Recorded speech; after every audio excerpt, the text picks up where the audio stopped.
All right, shalom, shalom. Giving all praises, honor, and glory to our power Yahweh. Bahasham Yahweh Shai, Bahasham Rachak Kodash. Double honors to the apostles, the bishops, and the elders of Great Millstone. Peace and blessings to the hopeful elect of the tabernacles of David, scattered throughout the four corners of the earth, wherever you may be. Wherever you may be, to I say shalom, Yeshua, shalom. All right, Deuteronomy chapter 19, Deuteronomy 19 chapter, and it says cities of refuge. All right, so basically what this chapter is going into, where you have certain situations that occur, and there were cities that were set up that a person would flee to and live in, so that the family would not seek revenge on that person. But if that person would leave the limits of those, I guess we'll call them sanctuary cities, and one of those revengeful family members find them and they get put to death, that's on their own hands. There's nothing that's going to be done about it, because you were supposed to stay in those particular cities. So let's read the chapter. Cities of refuge.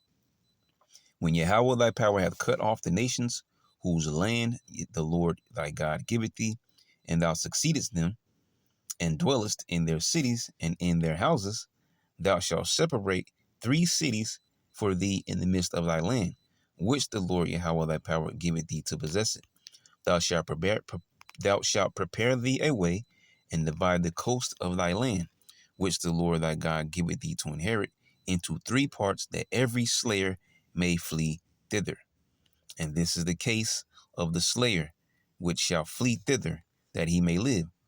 Whoso killeth his neighbor ignorantly, whom he hated not in time past. So 2 men have a quarrel, they're fighting.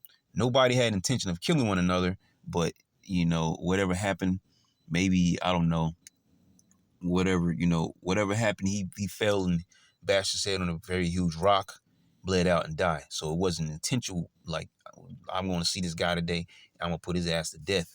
Okay, so it wasn't, these men are intentionally trying to put each other to death. That's just that they had, an alt with one another, and they duked it out, and then one accidentally put to death. That's the situation. As when a man goeth, because that's why it says, whom he hated not in time past. See, as when a man goeth into the wood with his neighbor to hew wood. So we're going into an example here. And his hand fetcheth the stroke with the axe to cut down the tree, and the head slippeth, the sharp part, basically the axe itself, because it'd be fixed to a stock of wood. So it's talking about the axe head. All right. And when he fetches the stroke, so when he cocks the axe back to swing, go for a swing, and the axe to cut down a tree, and the head slippeth from the helve, all right, because the helve is where it's attached to the wood stock. All right, itazah, see, tree, wood, timber, stock, plank, stalk, trees, wood pieces. So you get the point. All right, we've all seen the axe. So, and the head slippeth from the helve and lighteth upon his neighbor, meaning it flung off, and then now there's a blade in motion, and it hit the person that he was with, that he died, which that was clearly a mistake. He shall flee unto one of those cities and live, lest the avenger of blood, and the avenger of blood will be the family members who might be saying, nah, that wasn't no accident. He killed him. He cut him up with the axe, and then he took the piece of stock out of the axe head and make it seem like an accident. Okay, so this is what the sanctuary cities are for. Until that man has his day in court before the judges. Lest the avenger of the blood pursue the slayer while his heart is hot, see, and overtake him. Yeah, because in that moment, like we just said, the family members might say, nah, he murdered him. That wasn't no accident. And they angry. And with an angry person, it's hard to really, get through to them. They're not really listening because they're not thinking straight. So that's why it says, while his mind is hot, and overtake him, because the way is long, and slay him. Whereas so they went and chased him down, found him, chased him down, put him to death. Whereas he was not worthy of death, you see, because if it actually was an accident and he got put to death, and they said it was, so you get where this is going. Whereas he was not worthy of death, inasmuch as he hated him not in time past. Wherefore I command thee, saying, thou shalt separate 3 cities for thee. And if the Lord Yahweh thy power enlarge thy coast, and he has sworn unto thy fathers, and give thee all the land which he promised to give unto thy fathers, if thou shalt keep all these commandments to do them, which I command thee this day, to love the Lord Yahweh thy power, and to walk ever in his ways, then shalt thou add 3 cities more for thee besides these three. So 6 now in total.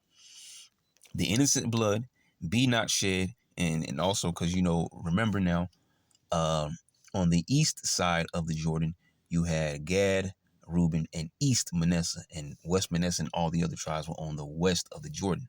So it'd be the same difference for either side, okay? Because all the laws throughout all the land, regardless of what side of the river Jordan you're on. That innocent blood be not shed in thy land, which the Lord Yahweh thy power giveth thee for an inheritance, and so blood be upon thee. Okay, and the scriptures also say that the blood cannot be cleansed itself of the blood that shed it. And we often use that for Esau Edom, but that is part of our law. Okay, but if any man hate his neighbor and lie in wait for him and rise up against him and smite him mortally that he die and fleeth into one of these cities. So you have a situation here, a guy that's, waiting for a person, lying in wait, and rise up and kill him, okay? And then he flees into one of these cities. Then the elders of his city shall send and fetch him thence, so fetch him out of the city, that city he ran into, and deliver him into the hand of the avenger of blood that he may die. Why is he going to get delivered into the revengeful family member or person? Is because he intentionally waited for someone to kill them and then try to utilize the sanctuary cities. We're going to call them sanctuary cities. Utilize the sanctuary cities. So this person is actually acting out in a sinful nature because you are acting as a murderer. You intentionally hid to find a person to kill them and then try to safe haven yourself by running to one of these cities here. Thine eyes shall, so the elders would grab them out from that city and deliver them up to the people, because the example up above was the innocent man, and this example here is the non-innocent man. Make sense? So it says, thine eyes shall not pity him, but thou shalt put away the guilt of innocent blood from Israel, that it may go well with thee. Okay, and I'm gonna get that scripture that we just quoted there a second ago. Is it? No, it's not 23. I think 23, 20, something else. Yeah, no enchantment against Jacob. Let's just see if I can get blood that shed it. Here we go. Numbers 35:33. So ye shall not pollute the land wherein ye are, for blood it defileth the land, and the land cannot be cleansed of the blood that that is shed therein, but by the blood of him that shed it. So if going with that first example, that was an innocent man hiding out in one of the cities that was set up. The second example was a man who intentionally planned to kill someone and thought to hide out in the city. So the elders will bring him back to those that are seeking revenge, okay, and he will be put to death. So that, so you get the point of why we read this, Numbers 35 and 33. See? So going back, now it says laws of landmark and testimony. Thou shalt not remove thy neighbor's landmark. And that's straightforward. Okay. Someone who's living on this land and someone comes to remove the land, which you can even apply that to our history, where you had the native tribes that lived there. Esau came and removed the landmarks through the faulty treaties, Trail of Tears, and pushing them west, and all that kind of stuff like that, and the Louisiana Purchase. So they removed our ancient landmarks, and even in our actual land today, what it says in Ezekiel, the enemy has said against you, aha, even the ancient high places are ours in possession, and they have Jerusalem and those certain areas over there. Now we do have Israelites that are scattered all over, even in the Holy Land now today, but we're talking about majority numbers. All right, the heathens have our territories. So let's keep reading. It says, thou shalt not remove thy neighbor's landmark, which they of old time have set in thine inheritance, which thou shalt inherit in the land that the Lord Yahweh thy power giveth thee to possess it. Now we just use Esau for an example because he's a perfect example. But once again, this is according to our law. Israelites should not be removing, because you see these movies. That one movie, The Mist, I think the neighbors were fighting over the tree and all that ridiculousness. Or the other movie with Samuel L. Jackson, they were fighting over the bushes that were over the fence. So, an example, you have Israelites that might be living right, near each other's land. And one day this Israelite just, decide he's going to move the post of his land over into his neighbor's land and try to take up, a whole other acre or yard or whatever of land. Maybe he's moving over a yard a day, all right, take over his neighbor's land. So no, you're not supposed to move your neighbor's landmark. And that's just a small example that just get you to, kind of visualize it there, because you're encroaching on your neighbor's property. One witness shall not rise up against a man for any iniquity or for any sin, in any sin that he sinneth. At the mouth of two witnesses or at the mouth of three witnesses shall the matter be established. If a false witness rise up against any man to testify against him that which is wrong, then both the men between whom the controversy is shall stand before the Lord, before the priest and the judges, which shall be in those days. And the judges shall make diligent inquisition, and behold, if the witness be a false, so they could basically probably go into questioning and, figuring things out, just like you do today. Okay. And the judges shall make diligent inquisition, and behold, if the witness be a false witness and had testified falsely against his brother, that's why it says, out of the mouth of two or three witnesses, because someone can bring an accusation on an individual that made the results of this accusation may be death. And then they believe this one person, and then one person was lying. So no, we need to establish this situation more thoroughly and get multiple, mouths, multiple witnesses to make sure that this case has been thoroughly analyzed, because the result of this man being guilty is him being put to death. So if this man has brought an accusation against him, got him put to death, and he was lying, see, so you want you want true justice to be served.